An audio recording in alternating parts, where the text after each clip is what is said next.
जावरा विधानसभा रतलाम जिले की सबसे हॉट सीट जावरा। आपको बता दें कि जावरा विधानसभा में इस बार त्रिकोणीय मुकाबला होने जा रहा है, जिसमें भाजपा प्रत्याशी डॉक्टर राजेंद्र पांडे हैं, जो पिछले चुनाव भी भारी वोटों से जीते थे। वहीं उनके सामने इस बार कांग्रेस से वीरेंद्र सिंह सोलंकी को टिकट दिया है, तो निर्दलीय करनी सेना परिवार के प्रमुख जीवन सिंह शेरपुर भी मैदान में है। जीवन सिंह शेरपुर के आने से मुकाबला त्रिकोणीय और रोचक बन गया है।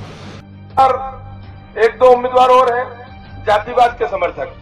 मुझे ये समझ नहीं आ रहा है पिछले 2-4 दिनों से कि वो चुनाव मैदान में है कि युद्ध के मैदान में है। उनके अंदर महाराणा प्रताप जी की कोई मतलब महाराणा प्रताप जैसे नहीं थे, कोई ऐसी आत्मा घुस गई है कि जिसके अंदर वो पूरा समय युद्ध के मोड़ पे है। रात को 6 बजे बाद से एक तो चुनाव संचालक उन्होंने जो बनाया है उनके, वो अभी जेल से छूट गया है। साल का एक गुंडा है, उसको चुनाव संचालक बनाया है उन्होंने। तो वो दिन भर दारू पी के सुबह से रात तक लोगों को फोन लगाता है, अरे थाने मालूम कोई नहीं है कौन लड़ी रहे हो चुनाव, दादा लड़ी रहा है चुनाव, थाने 17 तारीख बाद भी रेणो के नहीं रेणो।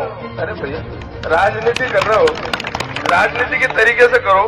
मुझे समझ नहीं आ रहा है, रात को 10, 12, 15 लड़के एक गली मोहल्ले में भेजेंगे, सैलरी पेड के पैसा, अवैध दारू का पैसा है, अवैध शराब का पैसा है। इस तरह से तो कोई पैसा बढ़ता नहीं है, लेकिन अवैध धंधों से जो पैसा आता है वो ऐसे ही पानी में बर्बाद होता है, नाली में जाता है। और ये पैसा भी जो 10-20 करोड़ फोकट में आया है, ये ऐसे ही नाली में जाएगा, इसका उपयोग नहीं होने वाला, ये गारंटी है।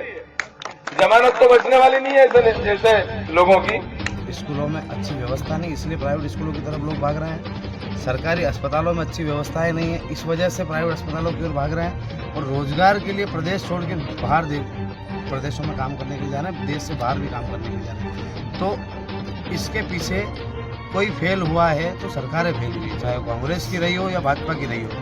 आम व्यक्ति फेल नहीं हुआ। आम व्यक्ति ने पहले कांग्रेस पे विश्वास जताया, कांग्रेस फेल हो गई, भाजपा पे जताया, वो फेल हो गई। अब उनने अपने उम्मीदवार को खड़ा किया है। मैं जनता का उम्मीदवार हूँ, मैं भारतीय जनता पार्टी और कांग्रेस का उम्मीदवार नहीं हूँ, मैं जनता का उम्मीदवार हूँ। और जनता ने मुझे खड़ा किया है इन मूलभूत सुविधाओं को दिलाने के लिए। तो ये संपर्क नहीं है, ये मिलाप है, एक दूसरे से चर्चाएं। गाँव के लोग जो हैं, मतदाता जो है, हमें समस्याएं बता रहे हैं और समस्या को सुलझाने के लिए बोल रहे हैं कि पहले जीत के आओ, उसके बाद ये समस्या हल करना। चुनाव आयोग से आप पूछिए कि हमारे चुनाव संचालन चुनाव संचालन बना रखा है। दूसरी बात, ये काम भारतीय जनता पार्टी और कांग्रेस कर रही है। उनके डर से लोग अपने घरों के झंडे नहीं लगा पा रहे, उनको धमकाया जा रहा है, डराया जा रहा है। अभी भी एक घटना हुई जहाँ पर उनने हमारे झंडों को फेंक दिया, फिर भी हमने FIR नहीं करी। रात में हम आवेदन भी देने गए थे, उसके बाद भी हमने सोचा कि इस प्रकार की राजनीति करना हमारे लिए अच्छा नहीं है। हमने हमेशा से विचारों की राजनीति की है, सिद्धांतों की राजनीति की है, और उसी राजनीति को लेकर हम चल रहे हैं। हम किसी में भेदभाव नहीं समझते, पर उनने जाति के नाम पर, धर्म के नाम पर, उनने सोशल मीडिया पे एक चीज़ और कही को महाराणा प्रताप आ जाते हैं उसके शरीर।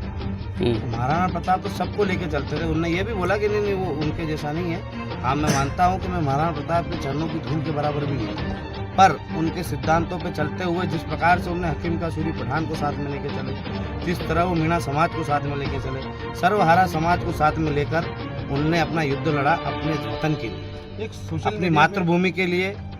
हम भी अपनी मातृभूमि, अपने वतन के लिए लड़ेंगे, सारे वर्गों को, सारे धर्मों को साथ में लेके, और न्यायपूर्ण तरीके से लड़ेंगे। मैंने तो आशीर्वाद लिया उनसे, मैंने कहा कि आप मुझे आशीर्वाद दीजिए, और मैं हमेशा से उनसे आशीर्वाद लेता रहा। जब भी वो मुझे मिलते थे तब मैं उनके चरण छूता था। एक तो ऊपर से ब्राह्मण है और फिर हमारे पारिवारिक भी हैं, तो हमने उनसे आशीर्वाद लिया और उनसे कहा कि आप मुझे आशीर्वाद दीजिए। तो उनने भी मुझे कहा कि बड़े भाई होने के नाते मैं आशीर्वाद दूंगा, पर फिर उन्होंने कहा कि तेरे जो साथ में वो बच्चे रहते हैं उनको समझा लेना।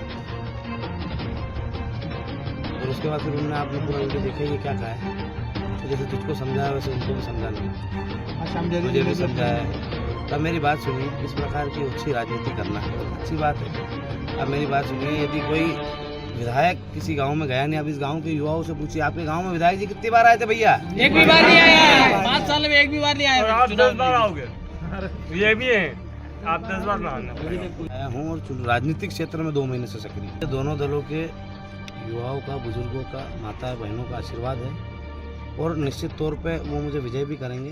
पहली बार ऐसा संयोग है कि हर गांव में कांग्रेस और भाजपा की जो पोलिंग संभालते हैं, उस गाँव को संभालते हैं, जो यहाँ पर मतदाता है भारतीय जनता पार्टी और कांग्रेस के, वो दोनों साथ में मिलकर प्रचार कर रहे हैं। आप सोच लीजिएगा हमारी जीत का प्रचंड बहुमत के साथ।